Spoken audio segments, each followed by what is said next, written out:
बेटा अब देख लेते हैं शेप, साइज और numbers of the cell in living organisms. ठीक है, कह रहे हैं शेप्स की अगर हम देखें तो जो यूनिसेल्युलर ऑर्गेनिजम्स होते हैं आप इन्हें आइडेंटिफाइड कर सकते हो on the basis of their shape, यानी उनकी शेप को देखकर आप ये पहचान कर सकते हो कि ये यूनिसेल्युलर ऑर्गेनिज्म कौन सा है।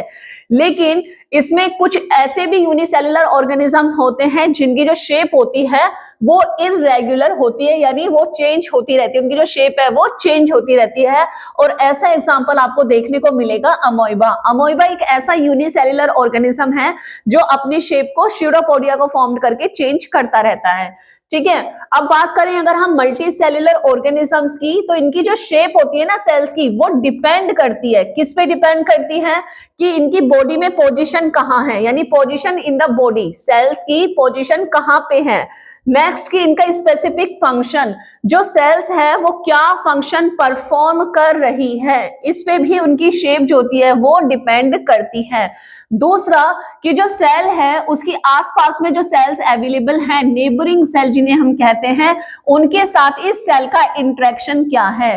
तो ये कुछ ऐसी पॉइंट्स हैं जिनके हिसाब से हम देखेंगे कि जो सेल की शेप है वो कैसी होती है। अब बात करते हैं cells also vary in the size.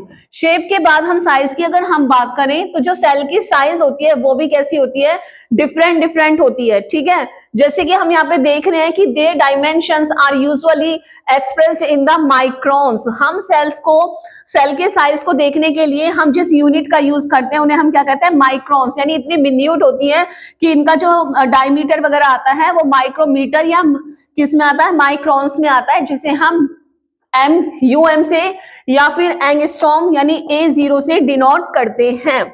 Most human cells typically range in diameter from 8 to 25 म्यूमीटर। ह्यूमन सेल्स की अगर आप बात करें तो ह्यूमन सेल्स में, ह्यूमन की बॉडी में जो सेल्स प्रेजेंट हैं वो सभी सेल्स का जो डायमीटर होता है वो आपको 8 to 25 म्यूमीटर में ही देखने को मिलता है।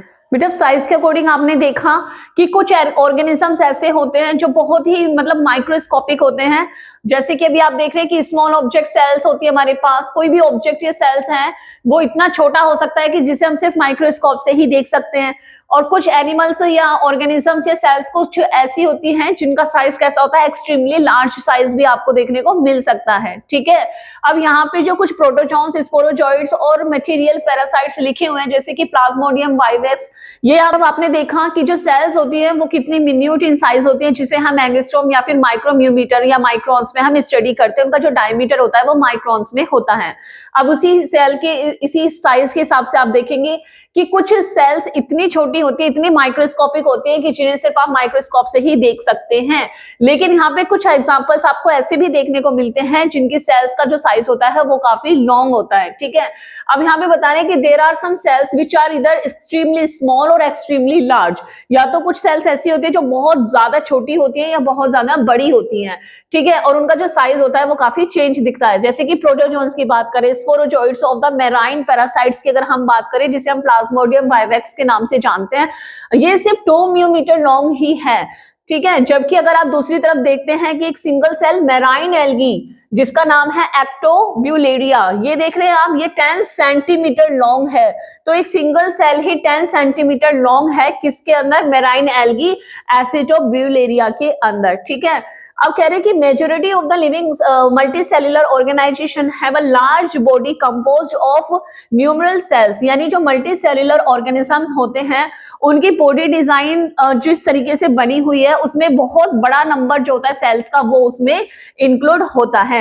The number of cells in such organisms is correlated to the size of the body। अब डिपेंड करता है कि कितने नंबर ऑफ सेल्स उसमें होंगे, तो उनकी साइज पे डिपेंड करता है कि किसी भी एनिमल का जो साइज है वो कितना बड़ा है। जैसे कि अब हम यहाँ पे देखें कि for instance a human being, अगर वेट हम देखें कि अगर कोई ह्यूमन बीइंग है जिसका वेट 60 kg है तो उसके अंदर करीबन आपको देखने को मिलेंगी 60 × 10⁻15 सेल्स उसके अंदर होती हैं। एंड अगर आप इसमें ब्लड का ही सिर्फ देखें कि जो वेस्कुलर टिश्यू है ह्यूमन बॉडी के अंदर, जिसे हम ब्लड के नाम से भी जानते हैं, तो ब्लड के अंदर ह्यूमन सेल्स के अंदर जो सेल्स कंटेन होती हैं वो होती है 30 × 10⁻15 कार्पेसल्स। कार्पेसल्स क्या हैं, ब्लड सेल्स, ब्लड के अंदर प्रेजेंट जो सेल्स होती हैं उन्हें कार्पेसल्स कहते हैं, जैसे WBC आरबीसी, प्लेटलेट्स, ठीक है। तो ये हम कह रहे हैं कि 60 केजी का अगर कोई एडल्ट है तो उसके अंदर आपको जो ब्लड होगा वो 30 × 10⁻15 आपको देखने को सेल्स मिल जाएंगी। अब एक